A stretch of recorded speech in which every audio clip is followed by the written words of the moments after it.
Hey, what's up? How's it going? I'm good. How are you? Good.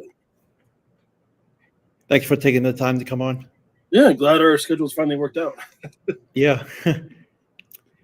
Welcome to episode number 38 of the Dugout Report. I am here with Shaun Kernahan, and I'm excited to have him on to recap the MLB draft, specifically for the Phillies, Blue Jays, Mets, and Yankees.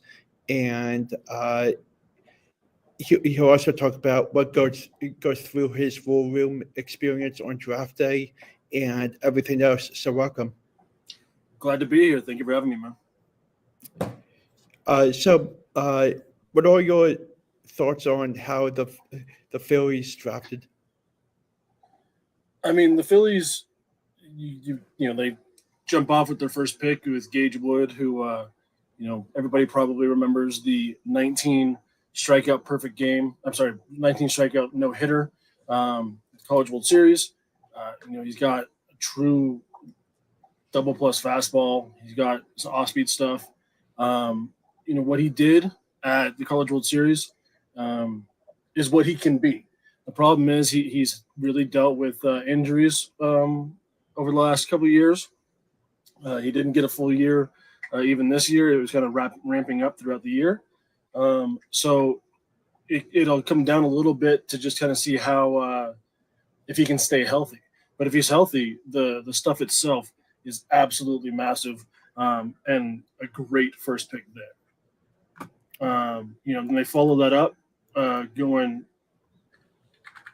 Cade Obermuller from Iowa, another guy who, it's a legit pitcher. He's kind of a unique slot a little bit from the left side, but he's got really good stuff.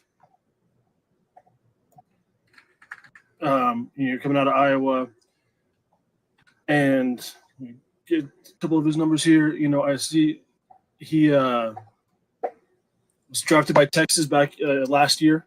Didn't sign as a draft eligible sophomore. There's still projection left in that frame.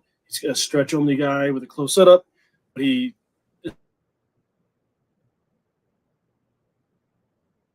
having breaking ball, fastball into the mid 90s. Sometimes it's kind of 87, 95 his range, but the stuff it's super deceptive with the way he comes through. So going a couple of really good arms there at the top was really interesting and good to see for the Phillies. What are your thoughts on how they did for rounds 10 to 20? So right now, it's still TBD just to see who they're able to sign. They made one of the 20th round. They grabbed Landon Schaefer, who earlier on the day 2 had announced he was going to Arkansas. So that's not going to come to fruition. But I could see Will Vierling, the catcher from Murray State, who ironically was the one on the wrong side of that Gage Wood no hitter. He's an interesting 11th pick in the 11th round. He's the only one I would really bank on at this point. There's plenty of some other guys in here. Jonathan Gonzalez out of Stetson. He's a grad transfer or a graduate. Tyler Bowen from Lander. He's a senior. I kind of liked Tyler Bowen actually coming out of Lander. That was an interesting one. But overall, it's kind of a wait and see who actually signs for them. Even beyond that, if you look at the undrafted aspect of it, they went and picked up Nate Humphreys out of Dallas Baptist, who, he's a legit center fielder. He can run. He good approach at the plate. Coming out of Dallas Baptist there, that's a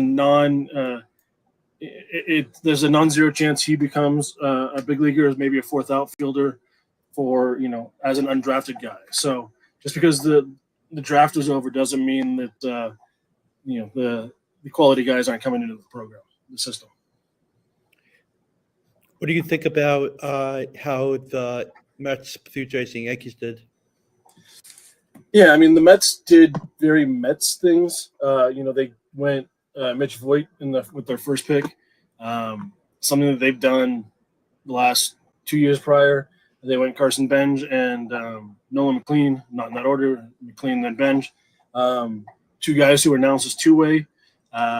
They announced Voigt as a two-way guy. I don't see him as a two-way guy. He's probably going to be more of a second baseman. But that's how I announced him as a two-way guy. And they go Antonio Jimenez. He's a guy who, cannon of an arm, was shortstop for Miami before transferring to UCF this year. Really interesting tool set there. Peter Cusso will get some, my guess is, get some of that savings they got on the Mitch Voigt. He's a high upside arm that they picked up in the 4th round. Ken Tilley, falling to them in the 7th, is a arm that, there's some upside. There's questions, is he a starter reliever? But, there's good arm talent there with Ken Tilley. And then if you look back deeper in, I want to see if Connor Ware signs in the 15th round. He's a guy who JUCO transferred to LSU, left-handed pitcher who has some good stuff. Didn't really live up to the hype when he got to LSU. But if you go back to his high school and JUCO tape, there's some real stuff there.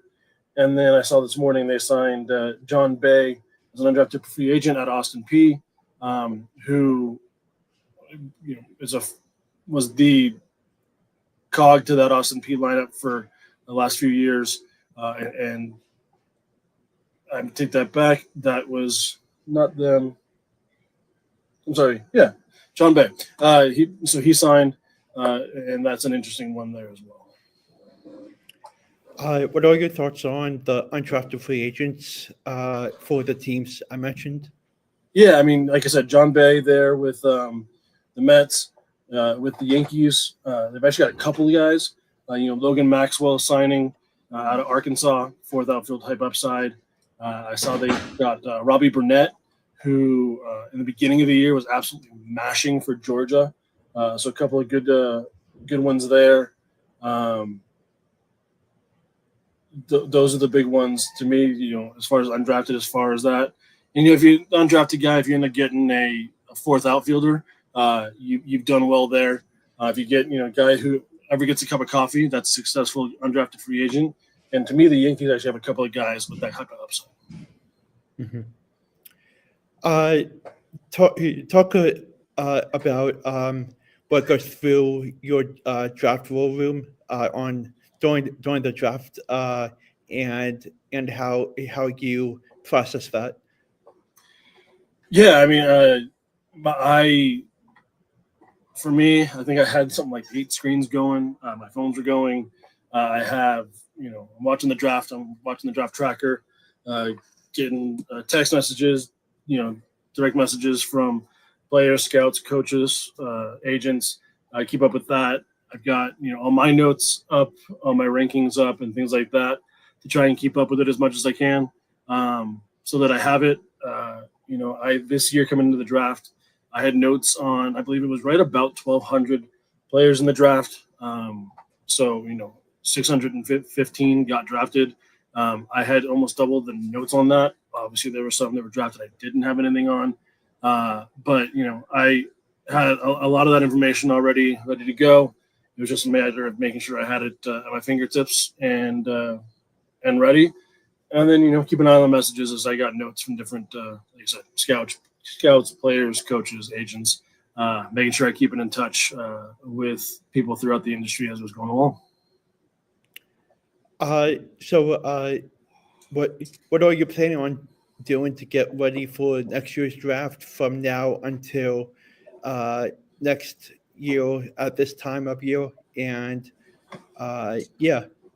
yeah, I mean, over at my site, threequarterslot.com, I've already kicked off the 2026 draft cycle. Ever since the Monday, the 14th, the day 2 of the draft, we've been going with a 2026 scouting report every single day. We will be doing that every single day through draft day of 2026. During the 25 cycle, I was getting a high school player out for the 26 class on Tuesdays, college guy out on Thursdays, full reports. That's now shifted. My Tuesdays and Thursdays are the 27s, and Wednesdays I get 28s. I've got like 120 some odd hours of tape put aside to go through. Notes from scouts and things like that I've got to get into my notes. I think I've already got almost 900 players for the 26 class I've got notes on, and just continuing to grow that list and grow that information. While Monday was day 2 of the draft, and like 510, 505 picks made that day. It was also the start of the 26 cycle, so it was diving into that as well. Thank you for taking some time out of your busy day to come on and talk about the draft. And I'll definitely have you back on throughout the next phase of the draft. And I love the work that you're doing on Twitter with updating your followers on what's going on, and just keep it up. Thanks, man. I appreciate it. Yep. Thank you. Have a good day. You too. Thanks.